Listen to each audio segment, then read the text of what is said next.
Hello everyone, I'm Quinn. It's great to see you again on Chill English, the place where English doesn't feel difficult anymore. Today we're going to explore some secrets that will help you learn English vocabulary naturally and remember it for a really long time. No more learning today and forgetting tomorrow, or filling up notebooks with words you never look at again. Trust me, with these tips, vocabulary will become your companion throughout your English learning journey. First, let's clear up a big misunderstanding. Forgetting words doesn't mean you're bad at English, and it doesn't mean you're lazy either. Simply put, your brain hasn't had enough time and experiences to store that word in long-term memory. Imagine meeting a stranger on the street. You look at them for a few seconds and then walk on. The next day, if you see them again, chances are you won't remember. But if you chat, work together, or go out for a few meals, that person gradually becomes a close friend. English vocabulary works the same way. To remember it well, you need to connect with it often. So how do you build that connection? Don't just write the word in a list and close the notebook. Don't read it once and forget about it. You need to put it into sentences that truly mean something, tied to situations you're likely to face in real life. That's when your brain starts to see the word as important and keeps it longer. Let's try with the word borrow. If you just sit there repeating borrow, borrow, borrow, your brain will get bored. But when you put it into familiar sentences, it suddenly comes alive. Can I borrow your umbrella? It suddenly started raining. He borrowed my laptop to give his presentation. I need to borrow some change to buy a bus ticket. See that? These sentences are practical and close to everyday life. So when you're in a similar situation, the word borrow will come to you naturally. Now let's move on to another word, invite. This is a word you'll use pretty often. Don't just remember invite and stop there. Practice putting it into real context. I'd like to invite you to the movies this weekend. The company invited customers to the grand opening. They invited us to have dinner at their house. Sounds much more natural, right? When you practice sentences like these, vocabulary sticks to your memories, emotions, and specific situations. Next, let's try the word discover. If you just learn the meaning of discover, you'll forget it quickly. But if you put it into fun and interesting sentences, it will stay with you much longer. I just discovered a super cute little cafe. Scientists have discovered a new planet. I discovered that I can cook better than I thought. Here's one more example. Improve. This is a super useful word. When talking about progress, you can practice with sentences like, I'm trying to improve my English listening skills every day. He has improved a lot after practicing hard. We need to improve the quality of our service. With varied examples like these, you'll not only remember the meaning, but also how to use the word naturally. And most importantly, because you find the sentences useful, your brain will automatically give them priority and store them in long-term memory. The great thing about this method is that you no longer feel like you're just memorizing by rote. Instead, you're truly living with the language, experiencing it in familiar contexts. When you need it, the word will pop out naturally without you having to dig around in your head. And now I've got a little challenge for you. Every day, just pick one new word. But don't stop at looking up the meaning and leaving it there. As soon as you learn it, create at least 3 sentences with that word. Write them down, read them out loud, or even text a friend to show off your new word. If you're more confident, try using it in a real conversation. When you see it, say it, and use it, that new word quickly becomes part of your natural vocabulary, not just a passing visitor. Here's a small trick. Read it once in the morning and repeat it again before bed. Keep doing this, and your brain will mark that word as important and hold on to it tightly. Next, remember the golden rule of learning a foreign language. Use it or lose it. It sounds simple, but it's absolutely true. Our brain is quite practical. If you learn a new word but don't touch it within 24 hours, the brain assumes it's useless and deletes it to save space. So don't let your effort go to waste. If you learn a word today, use it today. Write it in your journal, text it to a friend, practice saying it in front of a mirror, or even tell yourself a short story with that word. The quicker you use it, the easier it is to remember. Another powerful secret to locking words into memory is to connect them with emotions and personal experiences. Vocabulary is like photographs. If it's just a picture of a stranger, you'll quickly scroll past and forget.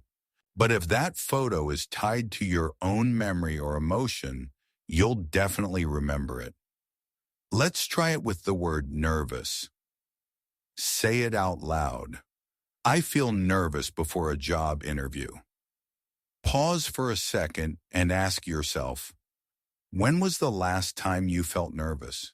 Maybe before giving a presentation, before an exam, or when talking to someone you admire.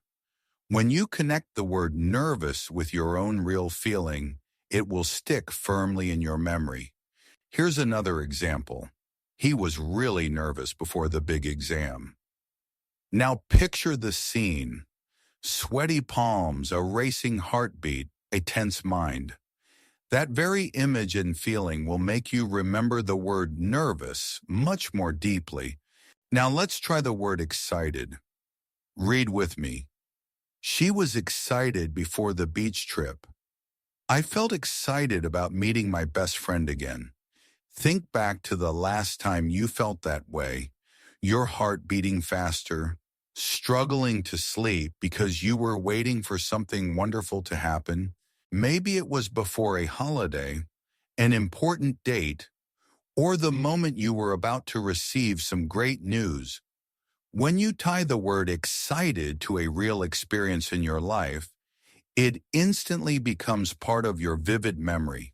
And at that point, learning vocabulary isn't forced anymore. It feels like preserving your own emotions. Now your brain truly understands, not just remembers. Try it once more. He received good news and felt very excited. See how just one sentence can bring back a rush of emotions?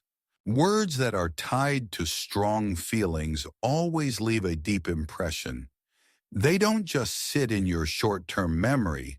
They get carved into your personal experience, ready to be felt again anytime. And here's the key. When you learn a new word, don't see it as strange symbols on paper. Let it become a piece of your life story. Imagine the sounds, the faces, the setting, and the feelings that go with it. When a word is tied to an image and an emotion, it will automatically take root in your memory. The truth is, our brains don't like dryness. They remember best when there's emotion, imagery, and imagination. Picture someone laughing, jumping for joy, or a crowd cheering in a stadium. Just one vivid mental picture like that is enough to lock a word into your memory. And then, when you need it, you'll be surprised how naturally it comes out, like it's always been there. That's how you truly build a lasting English memory. One of my favorite techniques is learning with your eyes. What does that mean? It means don't just read the word, don't just repeat it like a machine. Close your eyes and imagine a clear picture in your mind. Turn the vocabulary into your own mini-movie. Because your brain loves images, it keeps them far longer than anything else. You might forget a sentence in a few minutes, but you'll remember a photo taken 5 years ago. That's the power of visual memory. Let's try it right now with the word climb. Say it with me. I want to climb that mountain. Good. Now pause, close your eyes, and imagine. You're wearing a backpack and sturdy sneakers, standing at the foot of a trail leading up a mountain. You take a deep breath, start stepping forward, sweat forming on your forehead, your heartbeat rising. See? The word climb is no longer just letters on a page. It's a living experience. Here's another one. The kids climbed the tree quickly. Now imagine children laughing, swinging from the branches, leaves rustling, sunlight streaming through the trees. That's the moment when a word becomes a memory, and memories are hard to forget. So next time you learn a word, ask yourself, what do I see in my mind when I hear this? If you can turn it into a scene, you'll keep it forever. But here's another important tip. Don't learn random, isolated words. Picking up words here and there is like trying to build a puzzle with pieces from different sets. It'll never quite fit. Instead, learn in groups, in themes, in stories. Your brain loves connection, loves meaning clusters. And when words have friends, they stick together much better in memory. For example, let's try the theme of weather. Read with me. The sky is cloudy today. There is a light breeze this morning. The storm last night was really strong. Now link them into a mini movie. A gloomy sky, a gentle breeze blowing, and suddenly a storm crashes in with thunder and lightning. See? 3 separate words have now turned into one vivid story, and once they hold hands like that, you won't forget them. You can apply this to any topic: shopping at the supermarket, waiting at the airport, preparing for an interview, or even a memorable vacation. The stronger the group, the stronger the memory. A lonely word is easy to forget, but when placed inside a lively scene, it becomes a natural part of your English. So today, you didn't just listen and repeat. You experienced, imagined, and built your own connections. Remember, learning English isn't just about remembering meanings. It's about feeling, using, and living with it every single day. So keep practicing, keep challenging yourself, and trust that each small step is building you a stronger foundation in English. I'm Quinn, and this is Chill English. See you in the next lesson. Keep learning, keep practicing, and most importantly, keep believing in yourself.